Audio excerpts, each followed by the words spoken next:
Hello and welcome to 90 production films and music. मैं हूं दीक्षांत और आज मैं बात करने वाला हूं 2022 की एक ऐसी फ्रेंच फिल्म की जिसके बारे में बहुत कम लोग जानते हैं। ये एक ऐसी फिल्म है जो अपने ट्विस्ट और टर्न्स से आपको चौंका देगी। तो बिना वक्त गवाए इस वीडियो को शुरू करते हैं। फ्रांस के किसी फैक्ट्री में काम करने वाली एक औरत एक धीमी और सैड जिंदगी जी रही थी। उसकी गर्लफ्रेंड सालों से जेल में सजा काट रही है और कई बार उससे मिलने से भी इनकार कर देती है।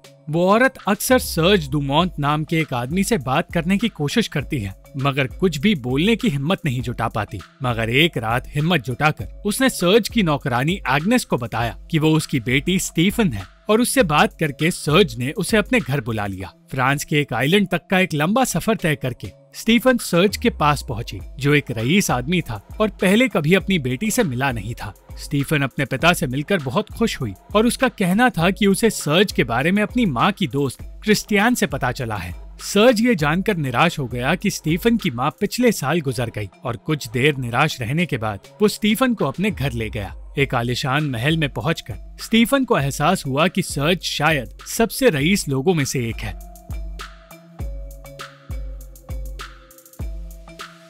और इस बीच उसकी मुलाकात सर्ज की पत्नी लुईस से हुई। लुईस बातों बातों में स्टीफन को नीचा दिखाती रही और स्टीफन कोई जवाब नहीं दे पाई। सर्ज की नाती जियान से मिलने के बाद स्टीफन सर्ज और लुईस की बेटी जॉर्ज से मिली और बेइज्जती से बचने के लिए उसे ये झूठ कहना पड़ा कि वो जिस फैक्ट्री में काम करती है असल में वो उसी की मालकिन है।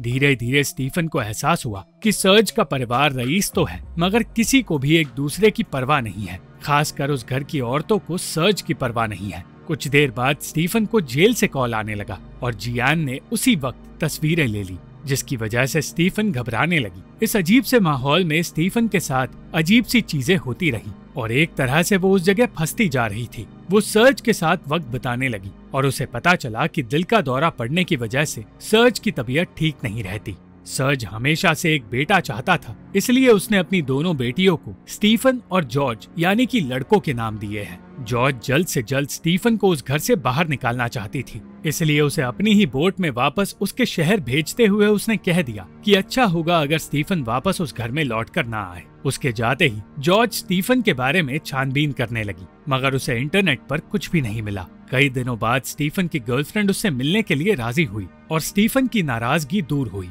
मगर स्टीफन ने उसे ये नहीं बताया कि वो अपने पिता सर्ज से मिलने गई थी। स्टीफन को एक नई मुश्किल का सामना करना पड़ा जब उसकी मकान मालकिन ने उसे घर से जाने के लिए कहा। मकान मालकिन की बेटी ये नहीं जानती थी कि स्टीफन उसी घर में रह रही है इसलिए उसे छुपकर वहाँ से निकलना पड़ा और एक रात के लिए उसे अपनी दोस्त के घर में जगह मिल गई। उसने सर्ज को एक चिट्ठी भेजी जिसे देखकर लुईस नाराज हो गई मगर सर्ज को उसकी नाराजगी नहीं उस चिट्ठी में लिखी बातों में दिलचस्पी थी और चिट्ठी पढ़ते ही उसने स्टीफन को कॉल करके उसे अपने पास बुला लिया। स्टीफन काम अधूरा छोड़कर कॉन्फिडेंटली ये झूठ कहकर चली गई कि उसके पिता को दिल का दौरा पड़ा है और उसी पल से उसकी जिंदगी में वो बदलाव आने लगा जो बदलाव उसे चाहिए था। काफी देर तक स्टीफन को घूरने के बाद सर्ज ने उसे बताया कि उसका एक भाई था जिसकी मौत हो गई है। वो उसकी जायदाद का वारिस था मगर उसके जाने के बाद जॉर्ज ने सब कुछ अपने हाथ में ले लिया और सर्ज इस बात से खुश नहीं है क्योंकि जॉर्ज उसके बिजनेस को संभाल नहीं पाएगी। सर्ज ने ये भी बताया कि एग्नेस हर वक्त कान लगाए उसके आसपास ही रहती है इसलिए वो स्टीफन से अकेले में बात करना चाहता है।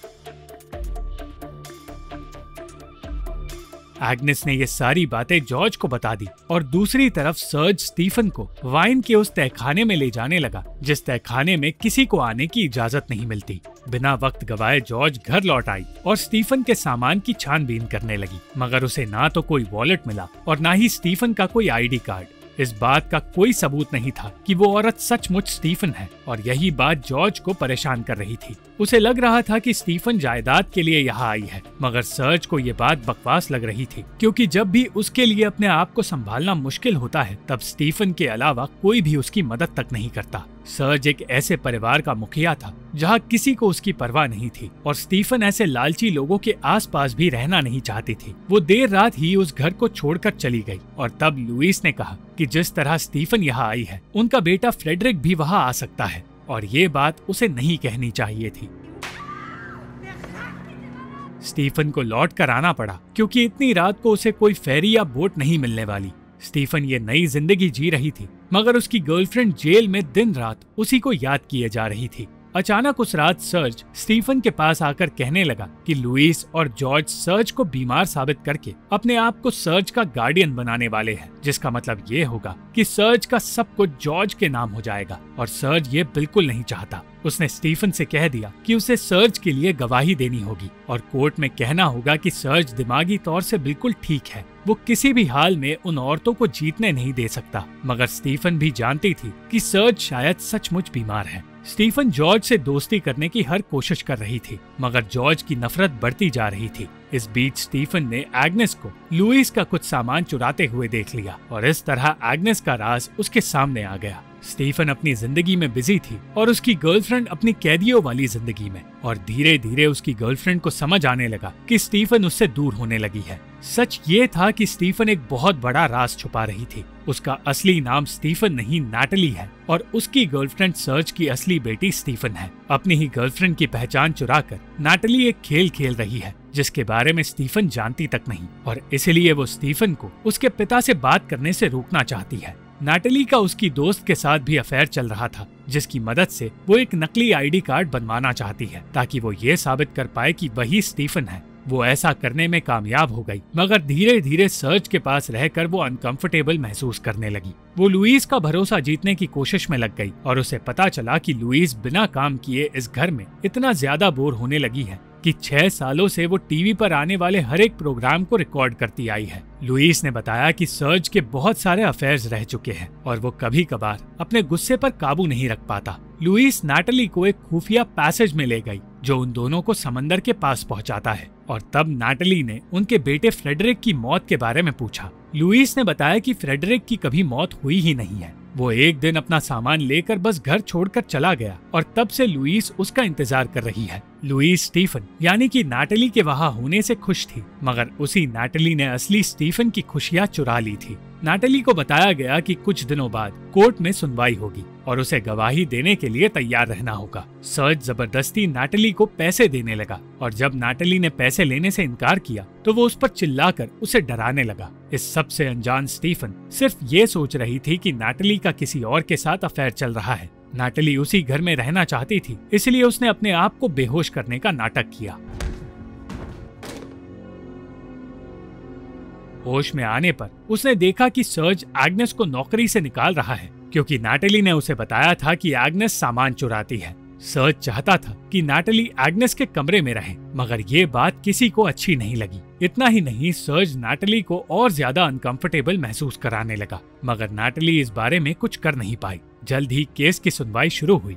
नैटली को ना चाहते हुए भी ये गवाही देनी पड़ी कि सर्ज और वो सालों से एक दूसरे से अकेले में मिलते आ रहे हैं, इसलिए ये बात झूठ है कि वो सर्ज की जिंदगी में सिर्फ 1 महीने पहले आई है। जॉर्ज इस झूठी गवाही को सुनना तक नहीं चाहती थी, मगर वो हैरान हो गई जब नैटली यानी कि स्टीफन ने ये बोलना शुरू कर दिया कि सर्ज सचमुच दिमागी तौर से बीमार है और उसका अपने आप पर कोई काबू नहीं रहता। नैटली गवाही देते हुए पूरी तरह पलट गई और ऐसी झूठी बातें बोलने लगी जिन बातों से ये साबित होता है कि सर्ज उसके साथ भद्दा बर्ताव करता है। इस केस के साथ सर्ज सब कुछ हार गया और उसी वक्त उसे दिल का दौरा पड़ गया। मगर इस पूरी कहानी का सबसे बड़ा ट्विस्ट तब सामने आया जब सर्ज होश में आया। उसने नैटली को बताया कि वो हमेशा से उसकी असलियत जानता था, क्योंकि वो कुछ साल पहले अपनी असली बेटी को ढूंढने में कामयाब हो गया था और उसकी सुनवाई में भी मौजूद था। वो ये भी जानता है कि उसकी बेटी से नैटली जेल में मिली थी और वो बस जॉर्ज और लुइस को अपनी जायदाद हथियाने से रोकना चाहता था,